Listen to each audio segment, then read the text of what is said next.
ଆଜି ଆମେ ଏକ ବେଶ୍ ଚର୍ଚ୍ଚିତ ଆଉ କହିବାକୁ ଗଲେ ଟିକେ ରହସ୍ୟମୟ ଜ୍ୟୋତିଷ ଗ୍ରନ୍ଥ ବିଷୟରେ କଥା ହେବା। ହଁ ଆମ ପାଖରେ ଯେଉଁ ଲେଖା ଅଛି ସେଇ ଆଧାରରେ ଆମେ ଆଜି ଲାଲ କିତାବ ବିଷୟରେ ଗଭୀର ଭାବେ ଜାଣିବାକୁ ଚେଷ୍ଟା କରିବା। ଠିକ୍ ମାନେ ଆମର ଲକ୍ଷ୍ୟ ହେଉଛି ଏ ଗ୍ରନ୍ଥଟା ପ୍ରକୃତରେ କ'ଣ, ଏହାର ବିଶେଷତା କ'ଣ, କେମିତି କାମ କରେ, ଆଉ ହଁ ପାରମ୍ପରିକ ଜ୍ୟୋତିଷଠାରୁ କେତେ ଅଲଗା ସେଇଟା ଟିକେ ସରଳ ଭାବେ ବୁଝିବା।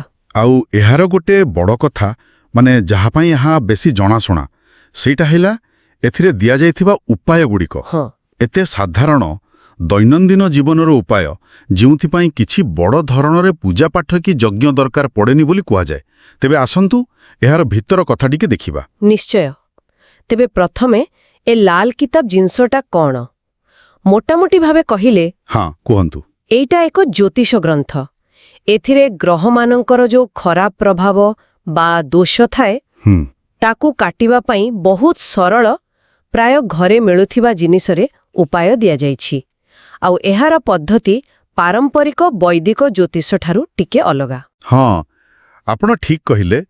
ଆଉ ଏଇ ଯୋଉ ସରଳତା ନା ସେଇଟା ହିଁ ଏହାର ମୁଖ୍ୟ ପରିଚୟ। ମାନେ ଉପାୟଗୁଡ଼ିକ ଏତେ ସାଧାରଣ ଯେ କେହି ବି କରିପାରିବ। ଆଚ୍ଛା, କିଛି ଉଦାହରଣ ଦେଇପାରିବେ? ହଁ ନିଶ୍ଚୟ। ଯେମିତି ଧରନ୍ତୁ ମଙ୍ଗଳ ଗ୍ରହ ପାଇଁ କିଛି ଅସୁବିଧା ଅଛି ତେବେ ମହୁ କିମ୍ବା ସିନ୍ଦୁରକୁ ପାଣିରେ ଭସେଇବାକୁ କୁହାଯାଏ। ଓହୋ। କିମ୍ବା ଯଦି ରାହୁ ଗ୍ରହ ଅଶୁଭ ଅଛି ତେବେ ବାର୍ଲିକୁ କ୍ଷୀରରେ ଧୋଇ ପାଣିରେ ପ୍ରବାହିତ କରିବା। ଏମିତି ସବୁ ଉପାୟ। ଏଥିରେ ବେଶୀ ଖର୍ଚ୍ଚ ନାହିଁ। ହଁ, ଏ କଥାଟା ବଡ଼ ଆଶ୍ଚର୍ଯ୍ୟ ଲାଗୁଛି ସତରେ। ଆଉ ଗୋଟେ କଥା, ଏହାର ଭାଷା ବିଷୟରେ ଲେଖାରେ ଅଛି। କୁହାଯାଉଛି ଏହା ଏମିତି ଭାଷାରେ ଲେଖା ଯେ ସାଧାରଣ ଲୋକ ବି ବୁଝିପାରିବେ। ଠିକ୍ ଏହା ବୋଧେ ଜ୍ୟୋତିଷକୁ ପଣ୍ଡିତମାନଙ୍କର ବାହାରେ ସାଧାରଣ ଲୋକଙ୍କ ପାଖକୁ ଆଣିବାର ଗୋଟେ ଚେଷ୍ଟା ଥିଲେ। ଆଉ ଏଥିରେ କେବଳ କୁଣ୍ଡଳୀ ନୁହେଁ, ହାତ ଦେଖା କଥା ବି ଅଛି, ମାନେ ହସ୍ତରେଖା ବିଜ୍ଞାନ। ହଁ ହଁ ଏଇଟା ବି ଏକ ଗୁରୁତ୍ୱପୂର୍ଣ୍ଣ ଦିଗ। ଆଉ ଗୋଟେ ରୋଚକ କଥା କ'ଣ ଜାଣନ୍ତି? ଏହାର ମୁଖ୍ୟ ପରିଚୟ ହେଲା ଉପାୟ। ଉପାୟ? ହଁ, ଏଇ ଯୋଉ ଛୋଟ ଛୋଟ ଉପାୟ। ବିଶ୍ୱାସ କରାଯାଏ ଯେ ଏହି ଉପାୟଗୁଡ଼ିକ ବିନା କୌଣସି ବଡ଼ ଯଜ୍ଞ ବା ଜଟିଳ ମନ୍ତ୍ରପାଠରେ ବି କାମ ଦେଇପାରେ। ଆଉ ଗୋଟେ ବଡ଼ ଫରକ ହେଲା କ'ଣ? ପାରମ୍ପରିକ ଜ୍ୟୋତିଷରେ ଗ୍ରହମାନେ କେଉଁ ରାଶିରେ ଅଛନ୍ତି ସେଇଟା ବେଶୀ ଗୁରୁତ୍ୱପୂର୍ଣ୍ଣ। କିନ୍ତୁ ଲାଲ କିତାବରେ ନା କୁଣ୍ଡଳୀର ଯୋଉ ଭାବ ବା ଘର ଅଛି, ହଁ। ଘର ସେଇ ଘରଗୁଡ଼ିକ ଉପରେ ଅଧିକ ଫୋକସ୍ କରାଯାଏ। ଆଚ୍ଛା, ଏଇ ଭାବ ବା ଘରଗୁଡ଼ିକ ବିଷୟରେ ଟିକେ କୁହନ୍ତୁ। ଏହା କେମିତି କାମ କରେ? ଦେଖନ୍ତୁ, କୁଣ୍ଡଳୀରେ ମୋଟ 12ଟା ଭାବ ବା ଘର ଥାଏ। ପ୍ରତ୍ୟେକ ଘର ଜୀବନର ଗୋଟେ ଗୋଟେ ଦିଗକୁ ଦେଖାଏ, ଯେମିତିକି ପଇସା, ପରିବାର, ସ୍ୱାସ୍ଥ୍ୟ, ଚାକିରି ଏମିତି। ଲାଲ କିତାବ କହେ ଯଦି କୌଣସି ଗ୍ରହ ତାର ଭଲ ଜାଗାରେ ନ ରହି କୌଣସି ଖରାପ ଭାବରେ ବସିଛି ତେବେ ସେଟାକୁ ଦୋଷ ବୋଲି ଧରାଯାଏ ଆଉ ସେଇ ଦୋଷ କାଟିବା ପାଇଁ ଉପାୟ ଦିଆଯାଏ। ଓହୋ, ମାନେ ଗ୍ରହ କେଉଁ ଘରେ ଅଛି ସେଇଟା ବେଶୀ ଜରୁରୀ ଏଠି। ତେବେ ଏଇ ଉପାୟଗୁଡ଼ିକ କେମିତିକା? ଉପାୟଗୁଡ଼ିକ ବହୁତ ପ୍ରକାରର। ଯେମିତି କିଛି ଜିନିଷ ମାଟିରେ ପୋତିବାକୁ କୁହାଯାଏ, ଯେମିତି ଉଦାହରଣ ସ୍ୱରୂପ ଗୋଟେ ରୂପା କଣ୍ଟା, କିମ୍ବା କିଛି ଜିନିଷ ପାଣିରେ ଭସେଇବାକୁ କୁହାଯାଏ। କିଛି ଖାଇବା ଜିନିଷ ପଶୁପକ୍ଷୀଙ୍କୁ ଦେବାକୁ କୁହାଯାଏ। କିଛି ଜିନିଷ ଦାନ କରିବାକୁ କୁହାଯାଏ, ଯେମିତି ଗହମ କି ଚଣା। ଏଗୁଡ଼ିକ ସବୁ ସେଇ ନକାରାତ୍ମକ ପ୍ରଭାବକୁ କମ୍ କରିବା ପାଇଁ ଉଦ୍ଦିଷ୍ଟ ବୋଲି ବିଶ୍ୱାସ କରାଯାଏ।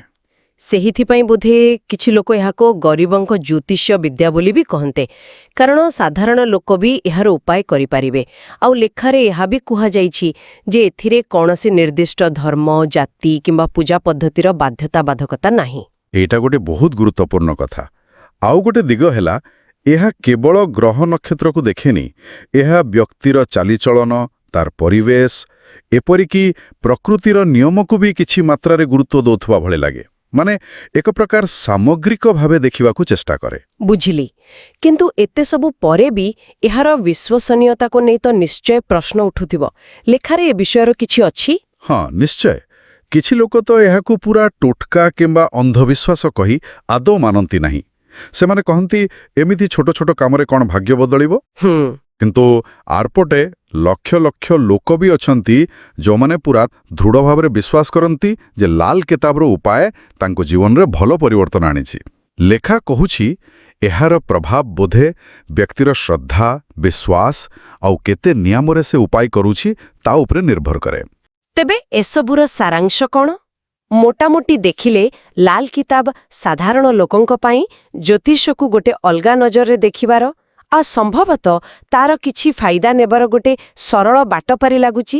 ହଁ, ଏହା ବିଶ୍ୱାସ, ବ୍ୟକ୍ତିଗତ କର୍ମ ଆଉ ହୁଏତ କିଛି ଅଜଣା ପ୍ରାକୃତିକ ନିୟମ ଉପରେ ଆଧାରିତ ଏକ ପଦ୍ଧତି ହୋଇପାରେ।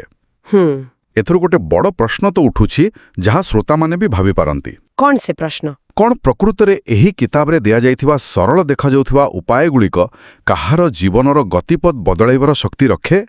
ଏହାର ଉତ୍ତର ବୋଧହୁଏ ସମସ୍ତଙ୍କୁ ନିଜ ନିଜ ଅନୁଭୂତି, ବିଶ୍ୱାସ ଆଉ ଅଧିକ ଅନୁସନ୍ଧାନ ଭିତରେ ହିଁ ଖୋଜିବାକୁ ପଡ଼ିବ। ଏକଦମ ଠିକ୍। ଏହା ନିଶ୍ଚିତ ଭାବେ ଏକ ଚିନ୍ତା କରିବାର ବିଷୟ।